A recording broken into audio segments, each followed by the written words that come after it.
you're going to be blown away. Our next gal that's going to train this morning is one of our brand new 4-diamond designers. She's from Indiana. She's been in 9 years. She also is a busy mom with 2 little ones, 6 and 4-year-olds. And I tell you, I had the privilege of getting to meet her the day she made 4-diamond in Indiana. Oh, it was so exciting.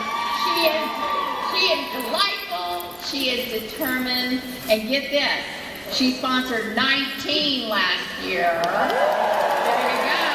So of course that put her as number 7 in the nation. Help me welcome Megan vondielingen. Okay, so I'm so excited to talk to you about sponsoring today. It is my favorite part about Premiere. I'm going to dive right into it. I'm going to tell you what I do on the way to my shows. I don't sing that fabulous song, but I'm going to start singing the song right after I pray, which is what I do on the way to my shows. So I pray, and I just ask God that when I get to this show, God, I just pray that you serve these, that I can serve these women the best way that I can. Now, I pray with my eyes open while I'm driving. Side note, so pray with your eyes open. God doesn't mind. So you just want to pray that God just reveals to you anybody that you can serve tonight, that you can love on. And I ask him to reveal to me anybody that might be at the show tonight that might need Premiere in their life. And that maybe they're just a little curious about Premiere, but I gotta figure out who they are. And it's kind of fun when I get to my show to sort of have a treasure hunt and to see God's plan unfold that way. So I get to go on a treasure hunt to figure out who it is that really needs Premiere and that might be just a little bit curious about Premiere. Okay, so the fun part is that when they get to the show, they don't know yet that they're curious about Premiere. They have no idea that they might be interested in Premiere. But then they meet you. And then you have an opportunity to share with them what we do and a little bit about yourself. And that's so important, okay? So I have 2 main words that I'm going to focus on. The first word is engage. The second word is listen. So we're going to do engage first. Now, I do my sponsoring activity at the end of my show after my fashion segment, and I do it also after my booking activity. I give the short version of my story, and then I do big money. So that's my sponsoring activity that I do. I do it in this format. So write this down. This is good stuff. Number 1, you need to have a wow statement. You need to say something like, I never dreamed I was going to be a jewelry lady when I grew up. Or, I used to be a home show snob. Any of you ever met a home show snob? And then number 2, before Premiere. You want to tell a little bit about what you were doing before Premiere, and you can even kind of mention something you didn't like about what you were doing before Premiere. Number 3, you want to say, because of Premiere. So here's where you want to state what you've gotten out of Premiere. If you're a brand new jeweler, which I know so many of you are, you want to say something like, I'm just getting started in this new adventure and I'm so excited about it because I just know that I'm going to be able to make some extra income for my family's budget. So, or you could use someone else's story and say, I just got started in this, but my sponsor has had so much success in being able to stay home with their kids. So you're welcome to steal someone else's, it's fine.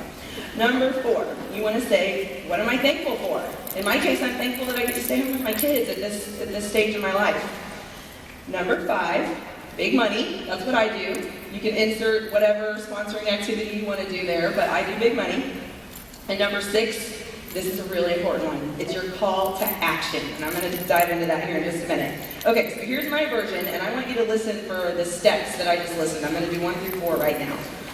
I never in a million years dreamed that I would grow up and be a jewelry lady.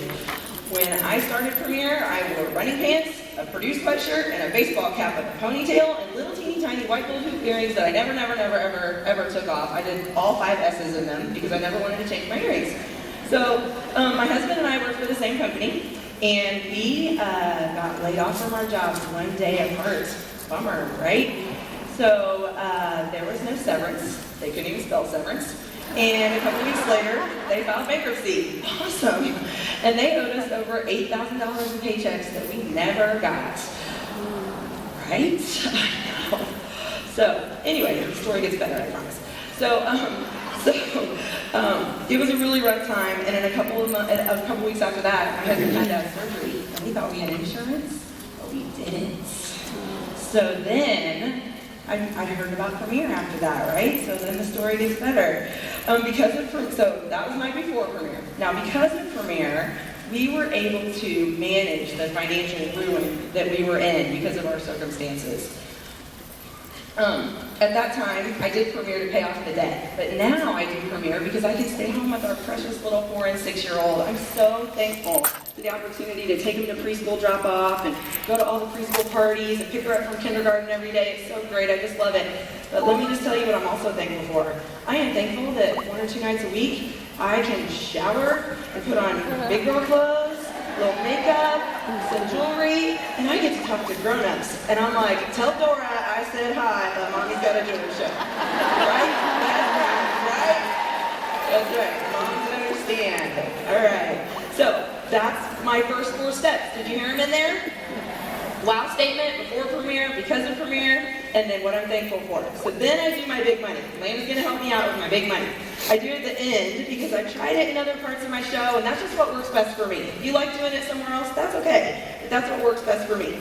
I do it exactly the same way every time. I do a very simple version of it. I never change it. I want it to be duplicable. I want them to be able to relate to it, and I want it to be short and sweet and simple. So here's what I do. And then I do my call to action after that. Okay, so we make 50% of everything that we sell in Premiere. We make 50% commission. Isn't that awesome? We have no quotas, we have no minimums, and we get paid right there on the spot. So here's an example of what it looks like to be a Premiere Designs jeweler over the course of a month. And you're going to do about 1 show a week. So Lana's our new jewelry lady. We're so excited for her. Isn't that great? Okay, now it's week 1. What day of the week would you like to work? I'm going to do Thursday. Thursdays are great. So you have our average size show in Premiere is maybe around $450 nationally. But we're going to go with $400 just to be conservative.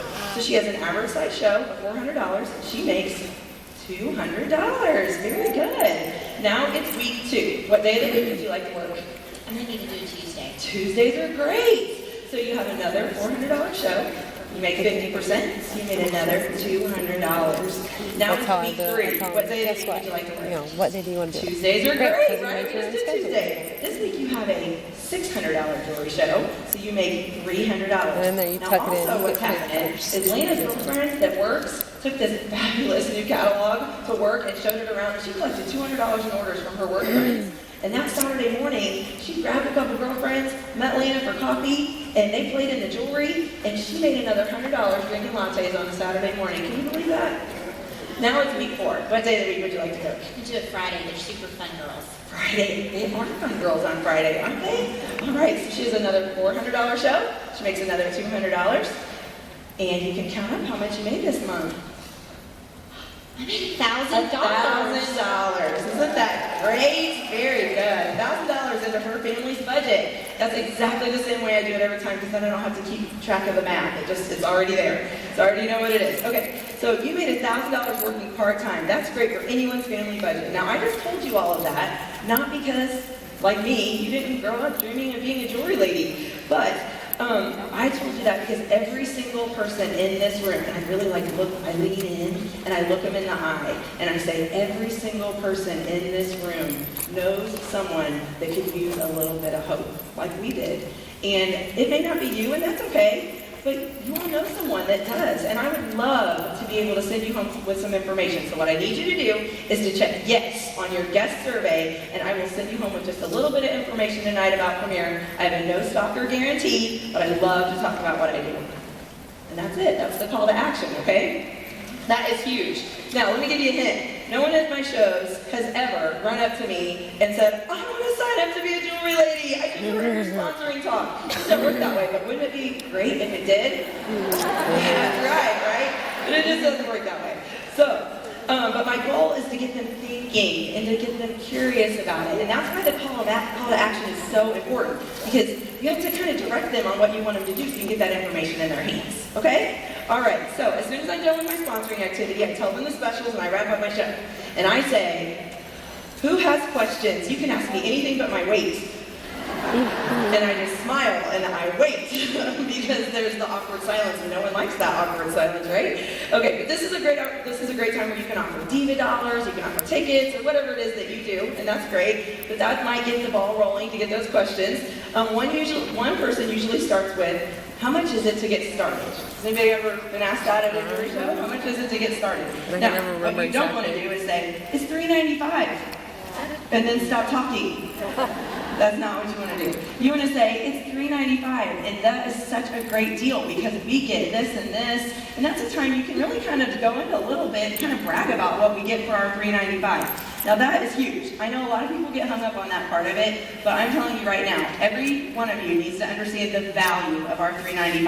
And I know that some people in this room are wavering. You waver on that, and you feel like you have to apologize for it. Don't you dare apologize for that $3.95. That is one of the best things that we have going, and you need to understand everything you get for it, and you need to stand behind it, and you need to say, this is awesome, okay? So you need to have that there and be ready to answer that question. That's right? Can I get it? All right. I don't really know. It's funny to me because a lot of jewelers get hung up on that, and I always want to be like, well, you paid it. So you have a jeweler number and you're here today. You paid the $3.95, right? Okay. So I just love that part. Okay. So sometimes no one asks anything at all, and that's okay too. And this is where you can even feed them questions if you wanted to. You could say something like, haven't you guys ever wondered about people that do these things that I do, like us direct sales people, don't you want to know about it? And kind of prompt them to ask the questions. Now the questions are so important. Do not be afraid of them asking you questions, because now you're all about the $3.95 and you understand the value of it, so you got past that one. And anything else you can really overcome, but you need to draw those questions out of them. And you need to understand what they want to know, because that's going to tell you what objections they might have, what concerns they might have, what they might be worried about, and you're going to be able to overcome them that much better. Okay, so now my presentation is done, and the real work begins. This brings me to my other word, and that is listen. Okay, you have a captive audience. They are all right there in the moment, with all the beautiful jewelry around them, and it's all sparkly, and we have to listen to what they're talking about. Now, I know, sometimes we've had a long day before the show, we barely got in lunch, and we definitely didn't get dinner, right? Maybe our family did, but we didn't. So all we can think about during the shopping time, now they're shopping, and all we can think about is, I'm starving, I'm gonna go get a snack, right? This is where the magic happens. You really have to have your game face on during this part. You have to work that table, and you have to be ready to chit-chat with these ladies. Now, I love to chit-chat. I can chit-chat all day long, and chit-chat, just chit-chat. And you want to be one of the girls with these ladies that are at your show. You want to just be one of them, just hanging out. So you want to be relational. Write that word down. You want to be relational. This is a big deal. You want to be one of the girls. This hostess has worked hard. She cleaned her house. There's probably vacuum lines in the carpet. Like, she has worked hard today. She made her best. She tried her new Pinterest recipe. She made her best snacks. She's got her girlfriends over, and she's been looking forward to this all week long, right? And yeah, she's getting jewelry, and that's great. But really, she's looking so forward to this girlfriend time. She hasn't seen this neighbor for a month, and she's excited for her to come over. And you can be one of the girls with her, and with all of her friends. So you just want to be relaxed. You want to have fun with them, and you just want to chit-chat and be one of those girls, okay? The other word is you want to be an eavesdropper. Now, I may be sneaking into the kitchen to get a snack because I'm starving, but I'm leaning in and listening to everything they're saying because I need to know what they're talking about. And this is where they're all, doing this and work and that and blah, blah, blah. And you can really learn a lot about them when you're just listening and you're just kind of eavesdropping on. Now, I'm professional. I'm in my show. I got my game face on. I'm ready to go. I'm listening, right? Eavesdropping on every word. I'm just keeping it real. Can I get it? That's right for the eavesdropping. That's right. I'm just keeping it real. So, one last point I want to leave you with is it's really important when you're chit-chatting with these ladies. If you find that one lady that, she's really, her eyes lit up when you did big money. Now, if you find her before you did big money, then you want her to be your big money person. But if you don't find her till after, you want to make a point to just sit down and just maybe at checkout or whatever, and just have that moment with her to really connect with her. And you can say something to her like, I just think you'd be really great at this. Have you ever thought about maybe just being able to stay home with those sweet babies you were just talking about? I heard you mention in the kitchen that you struggle to get to soccer practice. This could really help you out with that. I'd love to tell you more about it. Or you can sort of get kind of quiet and lean in and say, girl, you would be so good at this. I think you should be on my team. And shake your head, and then maybe she'll start shaking her head like this too. It's funny when you do it, they start doing it like that. It's really kind of funny. Just say yes, it's okay, you can be on my team. Okay, so to sum it all up, the purpose of my story, my sponsoring activity at my shows is to move their heart and to give them facts. And then this will move them into action. The other point of it is to start the conversation. You want to start a conversation with them. You want to be able to talk to them about it. So that's huge. Andy always says that women are persuaded by emotion more than logic. Really? Shocking. That's right. And so when you share yourself with them by giving your story, you share Premiere with them by doing big money or your sponsoring activity, it makes you more relatable. This will lead to an open door to more conversations and an open door to hopefully new baby jewelers. Thank you guys very much.